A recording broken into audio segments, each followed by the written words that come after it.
খান নাই। স্লোগান হবে, লোক সংখ্যা দেয়া মুসলমানদের বিজয় আসে নাই। কি বলেন ঠিক কিনা? মুসলমানদের বিজয় কি সংখ্যা দিয়ে হয়?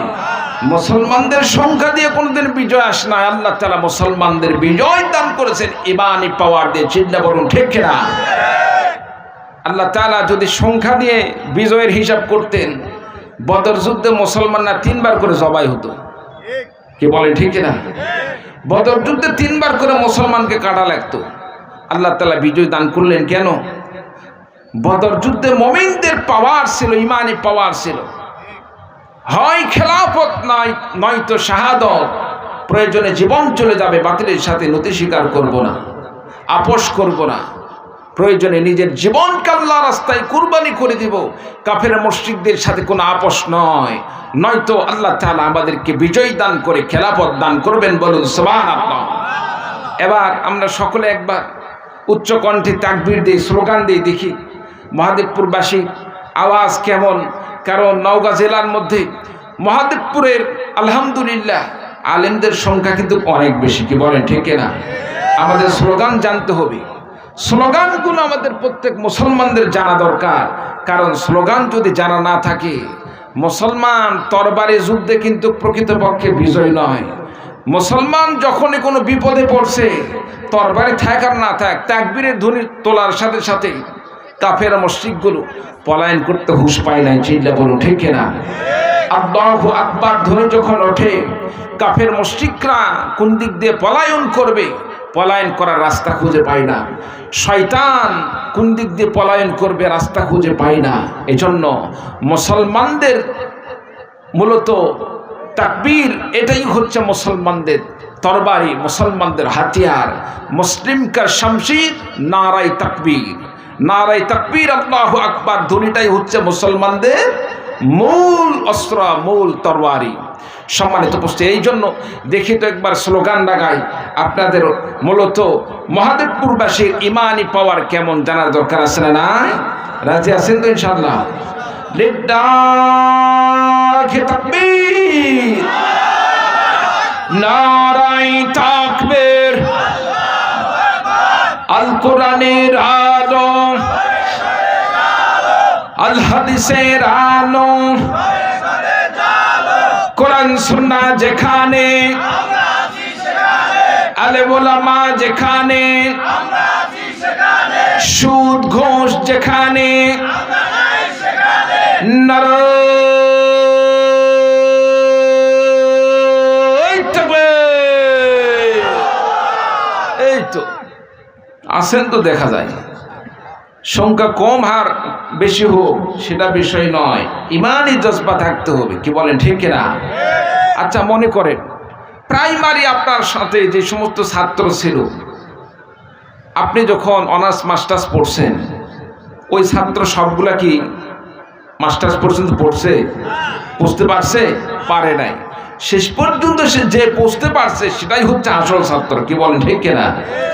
আপনাদের এখানে সংখ্যায় কম, অনেকে আসে নাই, আসার পরে অনেকে চলে যাবে, আসার পরেও অনেকে চলে যাবে। তবে মনে রাখতে হবে, প্রকৃতপক্ষে পাক্কা ইমানদার, ইমানে বলে বলিয়ান সে যে ব্যক্তি শেষ পর্যন্ত থাকবে। চিল্লা বলুন ঠিক কিনা?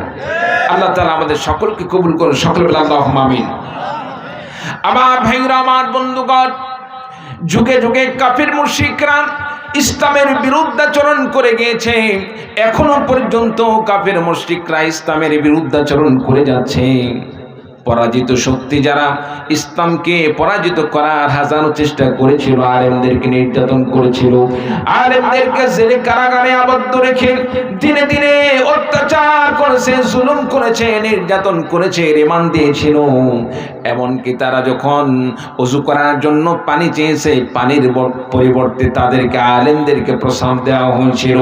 পান করার জন্য তৃষ্ণার্ত অবস্থায় যখন আলেমরা পানি চেয়েছিল, পানির পরিবর্তে মুখে মুখে প্রসাব করে দেওয়া হয়েছিল, ওই পরাজিত শক্তি আজকে তারা আবারও আমার দেশে প্রবেশ করার জন্য তারা স্বপ্ন দেখতেছে, দেশে আন্দোলন করার জন্য তারা স্বপ্ন দেখতেছে।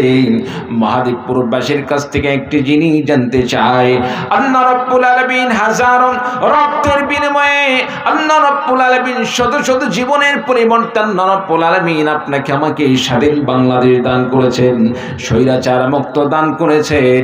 এই স্বৈরাচার বাংলাদেশে আর কোনোদিন আসতে না পারুক, বাংলাদেশে আর কোনোদিন স্বৈরাচার জন্মগ্রহণ না করুক, বাংলাদেশে আর কোনোদিন স্বৈরাচার তারা ক্ষমতায় না আসুক। প্রয়োজনে স্বৈরাচারকে দমন করার জন্য যদি 24-এর আন্দোলনের মতো আবারও আপনাকে আমাকে ছাত্রদের সংগ্রামের মাধ্যমে তারা যেভাবে আমার দেশকে স্বাধীন করেছিল, তাদের মতো যদি আবারও ইসলামের পক্ষে রক্ত দিতে হয়, জীবন দিতে হয়, সোনার বাংলাদেশকে স্বৈরাচার মুক্ত রাখতে যদি আপনাকে আমাকে জীবন দিতে হয়, জালেমের বিরুদ্ধে আপনাকে আমাকে রক্ত জীবন দিতে হয়, কোন কোন ভাই লড়াই করতে জীবন দিতে প্রস্তুত আছেন? দুহাত তুলে আল্লাহ তাআলাকে দেখিয়ে দিন।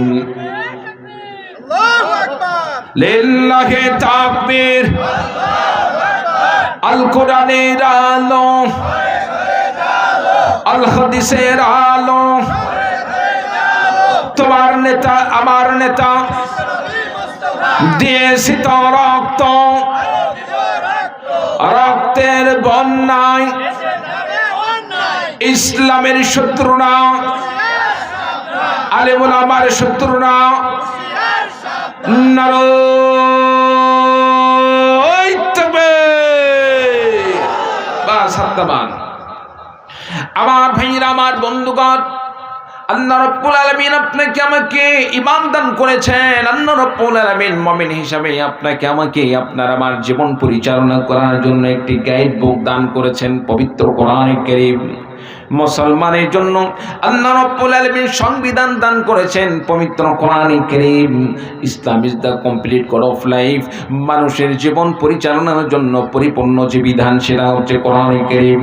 আল্লাহ রাব্বুল আলামিন মানুষের জন্য দুনিয়াতে চলতে যে সমস্ত বিধিবিধান দরকার, মানুষের জন্য যে বিচার ব্যবস্থা দরকার, মানুষের জন্য যে সমাজ ব্যবস্থা দরকার, মানুষের জন্য যত নীতির দরকার, সব কিছুকে আল্লাহ রাব্বুল আলামিন কোরআন কারীমের মধ্যে আল্লাহ পাক ঢুকিয়ে দিয়েছেন। বলুন সুবহানাল্লাহ।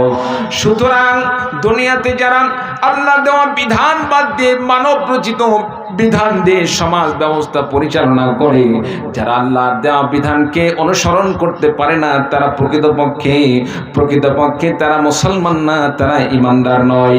আল্লাহ দেওয়া বিধান বাদ দিয়ে মানব রচিত বিধানকে যারা পছন্দ করে, মানব রচিত বিধান দিয়ে যারা সমাজ পরিচালনা করে, মানব রচিত বিধান দিয়ে যারা রাষ্ট্র পরিচালনা করে, তারা প্রকৃতপক্ষে মুমিন হতে পারে না, হয় কাফের মুশরিক, নয়তো তারা মুনাফিক। আমার ভাইরা, আমার বন্ধুগণ, এই জন্য যারা কোরআন কারীম আল্লাহ তাআলা দেওয়া বিধানকে অনুসরণ করে চলবে, আল্লাহর কোরআন মেনে চলবে, আল্লাহর কিতাব আসমানি আল্লাহ পাকের কিতাব সময়ের প্রতি বিশ্বাস স্থাপন করবে, কোরআন কারীম দিয়ে যারা সমাজ ব্যবস্থা পরিচালনা করবে, কোরআনের প্রতি বিশ্বাস স্থাপন করবে, মুসলমান হবে। আল্লাহ পাক তাদের সম্পর্কে ঘোষণা দিয়ে বলেন, ইয়া ইবাদি লা খাউফুন আলাইকুমুল ইয়াউমা ওয়ালা আনতুম তাহজানুন। আল্লাহ রাব্বুল